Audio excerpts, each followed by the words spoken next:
Have you ever wondered what a Japanese version of Jaws crossed with Grave of the Fireflies would look like? Well, Tatsuki Yamazaki seems to have wondered that. Thought that probably never crossed anyone else on Earth's mind. And he not only made one of the best films in the Godzilla franchise because of it, but he also made what may be my favorite film of the year. And if you know how much I enjoyed Oppenheimer, that's saying something.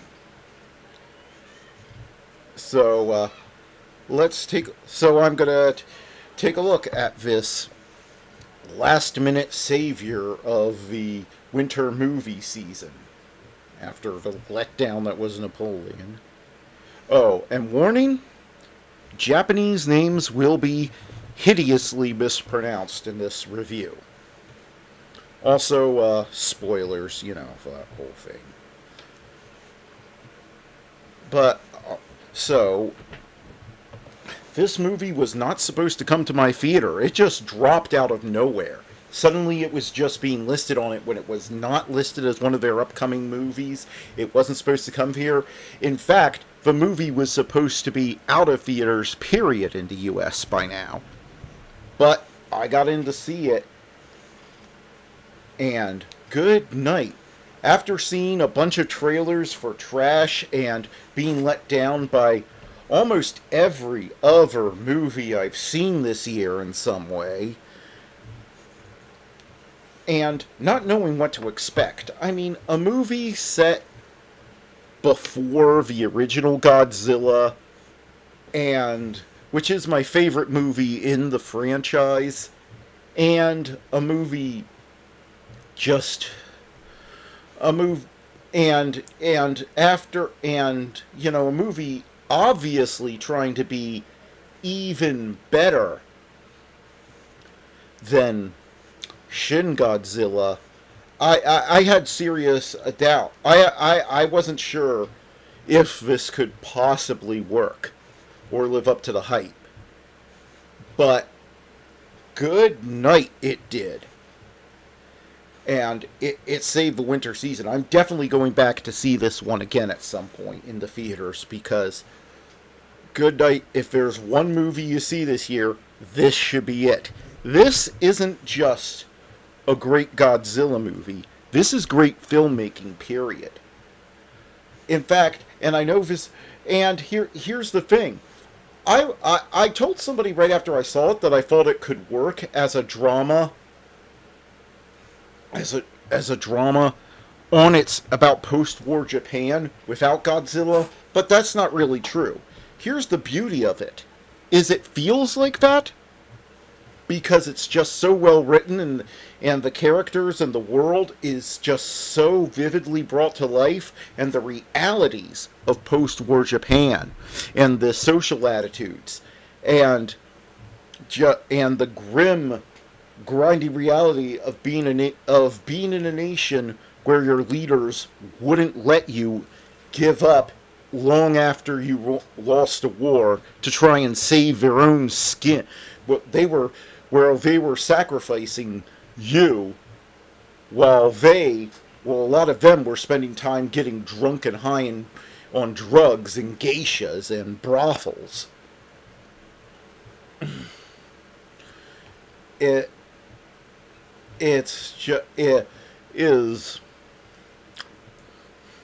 is vividly brought home. But here's the thing. The main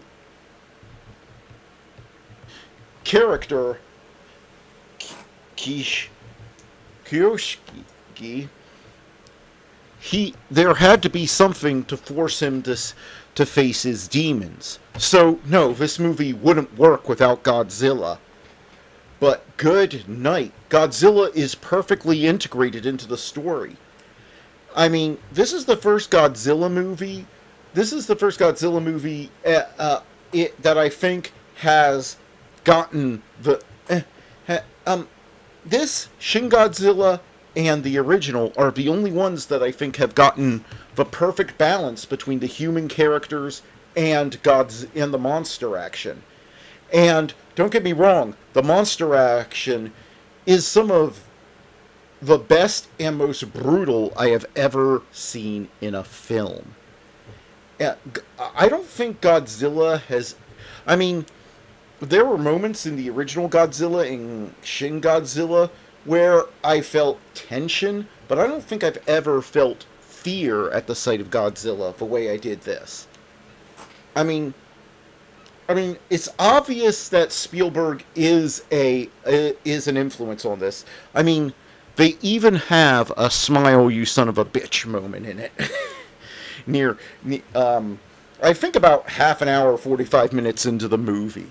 Uh, if if you watch the movie, you'll know what I'm talking about. I'm going to try to be light on spoilers, but it's going to be hard because so much of what I like about this movie is tied in with the plot and characters.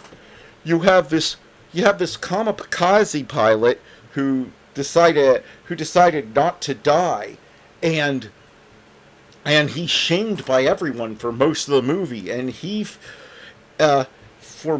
most of the movie for doing this. You have this unconventional romance. You have his friendship with all these people who represent all the different walks of life who were left to pick up the pieces in Japan after the imperial leadership tried to enrich themselves at the expense of not only their own country but the whole of Southeast Asia. And these people who just wouldn't give up, and not in the good way. It wasn't in the good way because here's what I mean. Now, here's what I mean when I say the Japanese leadership. What I say that is because the moment we started hitting them with a weapon that could conceivably kill them, where they wouldn't be allowed to just hide out in mountaintop fortresses while all their people ran at the invaders with pointed sticks, they gave up. So yeah, that was a so yeah. But this movie just does such a good job recreating the period. I'd say it does as good a job recreating its period as Oppenheimer does. And it's like the perfect counter. It's like the perfect and I know what I said. This and Oppenheimer are my two favorite films of the year, and I think they complement each other perfectly. And it's interesting that they came out the same year. Oppenheimer is about how the bomb was built, is about how the weapons of war were built, and Oppenheimer is really not a movie about building weapons of war. It's about the toll that building those weapons takes on the people who build them and why they build them, and it takes a very nuanced look at that. It doesn't take the general Hollywood look of, oh, they were fighting bad guys, so everything they did was good, or the equally silly Hollywood line of, they made weapons, so they bad. Yeah, we've seen plenty of movies like that in our lives. This is a nuanced adult film, and it is very much the best drama of the year, in that you have this family trying to survive, and they all have their issues, and then Godzilla shows up and forces each of them to confront their demons from the war in a different way. And that's where I say, even more so than a few moments that seem inspired by Jaws, that's where I say that this reminds me of Jaws, in that the monster is not on screen all that much, but when he does, he has huge impact, and he reverberates throughout the movie because he's really a tool to make each of the characters confront their destiny. And I think I know why this movie also has some people up in arms. I'm going to speculate that this movie and its stance that people do their best work when they're fighting for them, when they're fighting for themselves or the people beside them, and they're not just being sent somewhere by distant, far-off leaders, and that individualism is good, collectivism bad. That's a unique stance when you think about it in our modern world, especially these days where any form of individualism is demonized. You can't get away from it. If you think about yourself at all, well, that's a selfish act and that's wrong. And I'm not saying that you should be totally selfish or anything, but I do get the impression the way society is going worldwide that anytime you think about what impact something will have on you, it's characterized as a bad thing, and I don't think that's entirely right. And this film is the ultimate champion of individualism. It's a bunch of it's a bunch of it's a bunch of diverse people from all walks of life, from the bottom of the ladder, the people being who were being ground up into dust, who were being ground up, and they're willing to sacrifice themselves to save Japan, but not because they're being forced to. And it's not about saving the people at the top anymore. And that's what this movie explores so well, is the conflict between collectivism and individualism. That's the real story of this movie. It's about that's why I say this is my favorite movie of the year, because it's the deepest movie of the year. This is by far the deepest movie of the year.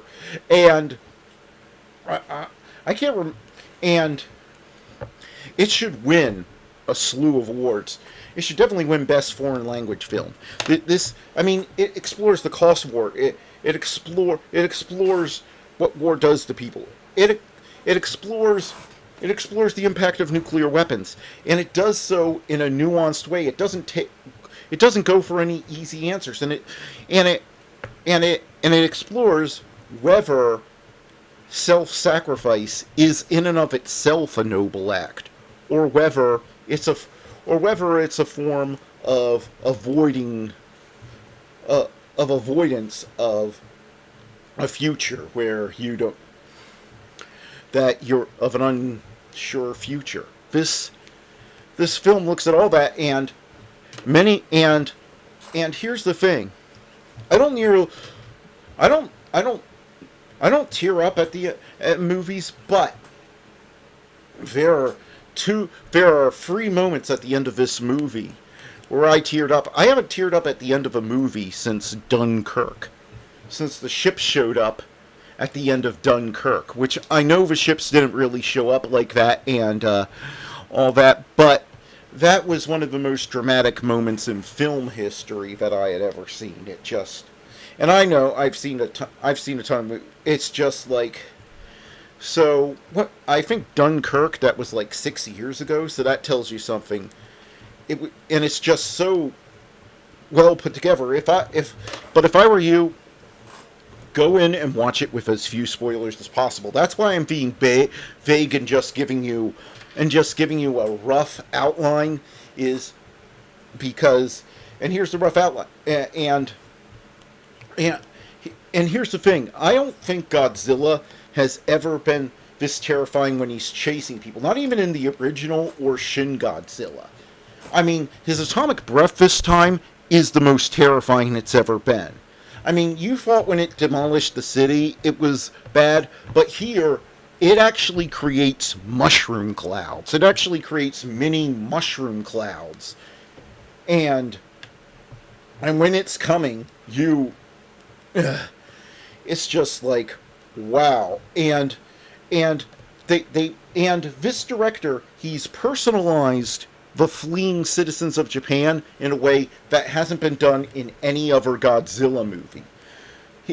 That's another way where I say that this is sort of Spielberg-esque, in that he gets he gets in that the can in that every single action scene with Godzilla has somebody that we care about in it, and it's not an action scene, and it's not like previous Godzilla movies where it's an action scene where they're watching what happens, or where they're in a shelter, or where they're watching on the news, or something like that. No, they're right in there, and the story isn't Godzilla attacks a city. The story is how is this character we care about gonna get away from Godzilla? That's what's going on in the scene, and they have all these twists and turns, and Godzilla has, yeah, this is Godzilla. I actually felt genuine terror every time he was on screen. This, so yes, this movie, I cannot praise the acting enough. I cannot. No. This is the best acted film I have seen in years. Forget all those Hollywood actors who you've been seeing, some of which have delivered some truly good performances. Forget what you've heard about Robert Downey Jr. and Oppenheimer and stuff. If they gave if the Academy gave acting awards to non-English speaking actors in foreign films, this cast would sweep those awards. That is how good this is. I've heard a few people complain that there wasn't enough Godzilla on screen. I didn't get that feeling once. I didn't get that feeling once. No. Because I was so caught up in these characters and their story, and the acting was so good. You'll just be swept along. You'll be swept along in it, and then all of a sudden, a Godzilla scene will start, and the Godzilla scenes, and don't get me wrong, the Godzilla scenes don't butt in and make thing, and, you know, wreck it. They don't feel intrusive. They don't, but you'll be so caught up, but I was so caught up in the human drama that all of a sudden, that I would forget I was watching a Godzilla film, and then all of a sudden I'd be like, oh right, they're Godzilla. So I wasn't at all counting the time between Godzilla showing up. Honestly, I think Toho has decided to take a very smart approach in how they're handling the Godzilla franchise, because they can only really afford to put like $15 million into each movie. And by the way, this is the best looking $15 million movie I've ever seen. To put this in perspective, this cost even less than The Sound of Freedom to make, which I don't know how they pulled it off, because I never once looked at a visual effect and said, nah, that's fake. You know, I mean, it looked as good as any Hollywood film. But what I mean when I say Toho has decided to be smart about this is they seem to be content to let Warner Brothers make the over-the-top Godzilla versus various monster movies that are just there to be silly, Godzilla X something, which is something they used to do, but in the 90s and the millennia era, it started to get too expensive for them, and it started to become impossible for them to make a profit on those movies based on how much they'd have to spend. So they're collecting a fee, they're putting in some input to make sure nothing awful happens in the movie, that you don't get another train like with Godzilla 98, and they're letting Warner Brothers handle the Godzilla smashing into monsters, where the only point is having a bit of a silly movie, which I like those kind of movies too. I mean, one of my other after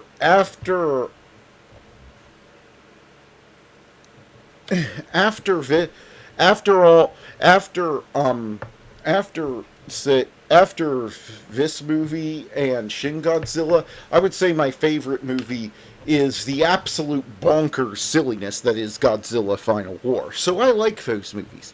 I don't have anything against them, but they are silly compared to this, and they seem to be concentrated on using Godzilla to make more personal stories and making a Japanese Godzilla movie coming out be an event, which I think is extremely smart. And because this is an event, I say, well worth the money. Go see it. I mean, yeah.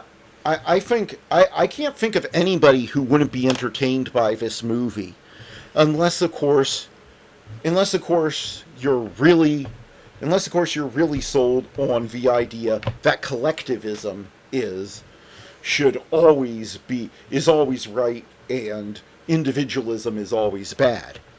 Then this might be also this and I suppose if you're easily if you can't take the tension of seeing lots of people you care about in danger, that will put you off it. But other than that, I would say go see this movie.